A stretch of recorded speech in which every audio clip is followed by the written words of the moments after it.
Because I thought to myself that who would have a good perspective as to what makes a marriage last or a relationship? And I said, let me go to the guys who are divorced. See if they learned anything or if they had any insights that could have, if they had knew then, they could still be married now.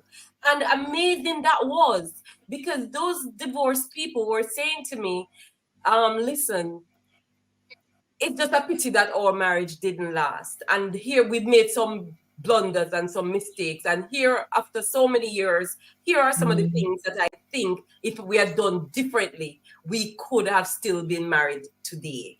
One of them is sex on demand. Some of them went into lengths to explain to me about the lock shop problems that they had in their marriage. To say that when they What? were Sorry, lock Mary, I didn't hear that. Some of them lock explain. shop, lock shop Oh, lock shop, syndrome. lock shop. Lock Okay. shop Yes, syndrome. lock the shop, man. Yes. Okay. Yes. Said that when they were having problems in the marriage, disagreements and so on, the other party would withhold sex from. And I'm like, if you're having an altercation in a relationship, I'm not going to be emotionally invested to have sex.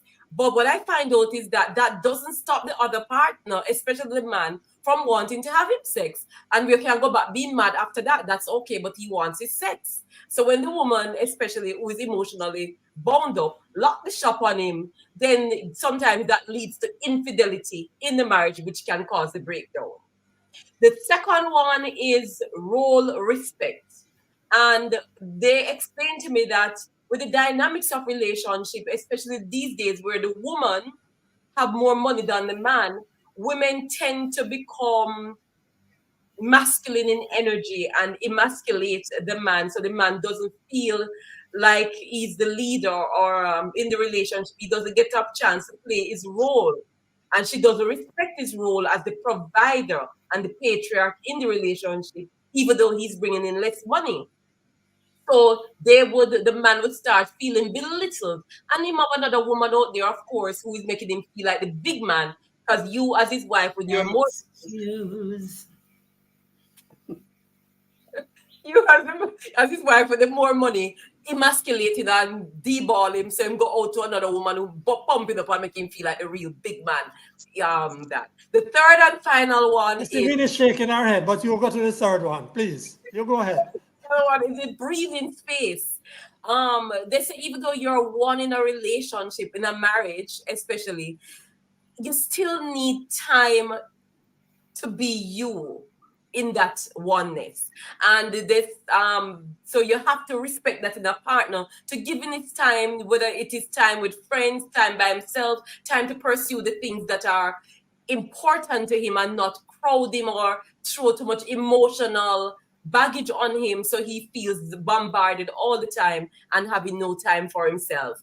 Those are the three top things that came out as the must-do secrets for a long and happy relationship or marriage.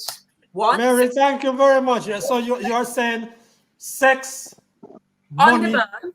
and time, on-demand sex. And Yes, you did make a clarification saying that it's mainly women who, because I don't think men withhold sex at any time at all. that's what I learned. That is mostly the women with Yeah, their emotional yeah. will do it, but the men are always ready, whether you have a fight or a war. All right, let me just welcome Patrick Maitland. We're coming to you shortly, Patrick. But Winnie, I see you violently shaking your head there. So go Yes, ahead, Winnie. please. I have too much to say, so go to Patrick. No, man, we want to hear your response. I'm sure Mary wants to hear your piece of Yes. your What response. you thinking, Winnie?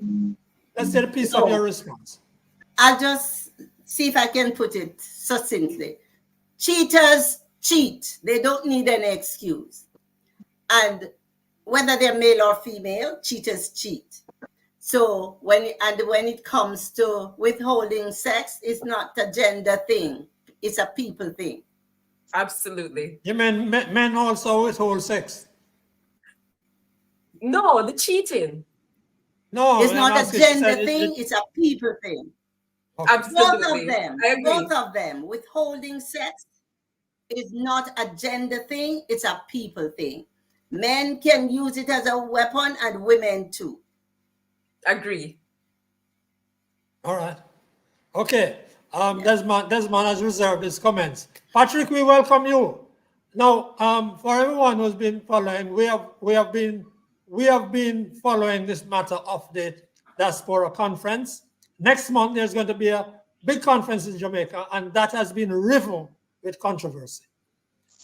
Now, in the last two, frankly speaking, Jamaica podcasts, we have heard arguments of dissent, mainly that the government seems to be wanting to take over and run the conference. Patrick Maitland has some familiarity with the issues and some other views. So, Patrick, go ahead, please. Patrick, are you hearing us? Go ahead, Patrick. You are muted, Patrick. I don't know why you are muted. I don't know why Patrick is muted. Go ahead, Patrick. No, we're not getting Patrick. He's muted. Patrick, you are muted. I don't know what's happening there. So let's go on to Desmond and see if we can come back to Patrick. Patrick is a seasoned man on these things, so he should know that he's muted. I don't know what's happening there. Joshua, Yes. can you help us? Yes, Desmond. You go ahead, please, Desmond. Yes, as I was saying that the issues, labor issues in the Caribbean. Now in Jamaica, we have hundreds, thousands of workers who are on fixed term contracts. And it's close to over 20,000 in the public sector and in private sector. Now, the problem with fixed term contracts, it put the worker in a position. So, for example, when you're on a fixed term contract, it is much more difficult for you to get credit, to do business. And all the pensions which are available to other workers, you don't get those benefits. And so you're at disadvantage. You're in a disadvantageous position. And this is not only in